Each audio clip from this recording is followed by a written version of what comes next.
How's it going, everybody? It's Ryan. Gonna do a mobility video. I haven't done one in my garage in a while, but I had some inspiration, and it's also my day off, and I wanted to make something today. And this is kind of coming off a whim. Actually, I did this the other day before I did a front squat. If you follow my Instagram, I had a 319-pound front squat PR, basically 320 pounds. And then I also did a beltless 297, which is a pretty big deal for me. And this is the drill that I did to kind of help improve my ankle mobility, because one of the biggest challenges with the front squat, or squatting in general, is having good ankle mobility. So I'm going to just show you. I'm going to use this band. This is a kind of a medium band. I would tie it here to the bottom of my rack, but it's not weighted, so it's going to slide around. So I'm going to tie it over to this rack, over to my weight tree over here. So after you're tied, you have it anchored really good. And then what you'll do is you will get your feet. Let me take my slippers off here. You get your feet, and you want this to sit right where your talus is, or just at as low as you can on your ankles. If you can see these, hopefully you can see these on my feet. They're right at the bottom there. So that way, when I squat, or when I'm about to squat, I can get some distraction force. Kelly Starrett has this one where you put your feet on a stool like this, and you do this. And this is also very effective too. But I kind of made this one up, and it felt like it was great because it's mobilizing the shape of restriction that I have trouble with, and that's the knees forward position when you're doing a front squat. All right, so what you do is you get it anchored where your ankles are. That way you can help, because what this will also do is it'll help anchor your heels down. So I'm gonna walk forward. Hopefully this thing doesn't rip on me. Okay, so you can kind of see here at the bottom of my feet. Hopefully you can see the bottom of my ankles there. I can kind of anchor forward pretty good. I could probably go a little bit more forward than usual without my heels coming off, which is kind of nice. So then I can squat probably about to here before my ankle starts to come off the ground, or at least my right one. If I push my knees out more, my left heel begins to come off, but because I typically wear Olympic weightlifting shoes, that's not really that much of a problem, at least for my issues. But if you get a 50-pound dumbbell or kettlebell like this, you can really sit down, and then you really get to work that position, which is kind of cool. So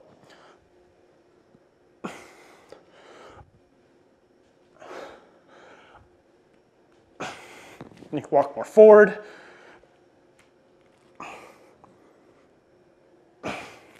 And one thing that also helps too when you're using a kettlebell for warm-ups or mobilization is if you can kind of focus on pushing your elbows up higher, or actually, I made that mistake. This is what I'm supposed to do. Hold it in the goblet position. That way your elbows are higher.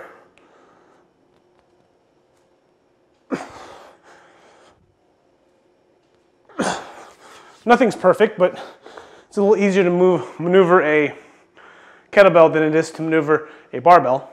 And after doing that, I'm able to get a lot more range of motion, more knee forward with the heel down. That's one of the biggest challenges when you're doing a front squat. Because what we're trying to do is we're trying to stay more upright, because for those of you who know that follow my channel, I have a very strong deadlift, especially when comparison to my squat. My squat is starting to come along quite well, but the biggest challenge is staying upright. One of those issues is weak glutes, not weak glutes, weak quads, I'm sorry.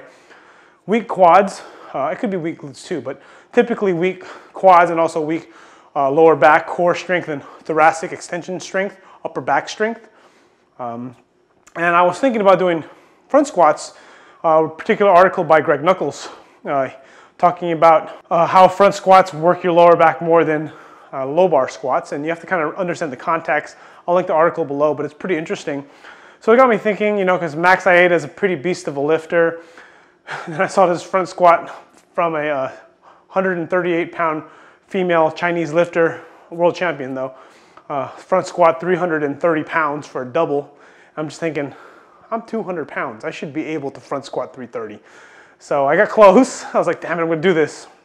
Anyways, the upright position, there's a lot of strength in it. And again, I always keep threatening that I'm gonna do Olympic lifting. It's something that I'm interested in. It's something I probably will play with in the future as soon as I reach some certain milestones in my powerlifting goals.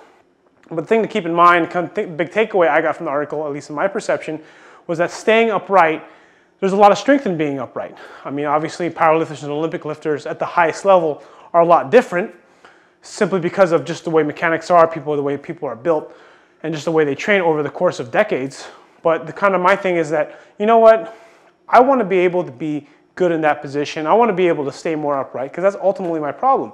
You know, I'll get down to the bottom of a squat, I can't stay tight enough in the core, I lose my lower back tightness, or I don't have the ankle mobility for what I want to do. So what I end up doing is I'm having to dump forward and then come up. And it's okay to do that sometimes when you get to the bottom of a squat, come up a little bit and good morning it just a tiny bit. But the problem is that I want to be able to improve that position at higher weights. So those are some thoughts. Try this mobility thing out. Let me know what you think. Leave a comment below, and thanks for watching.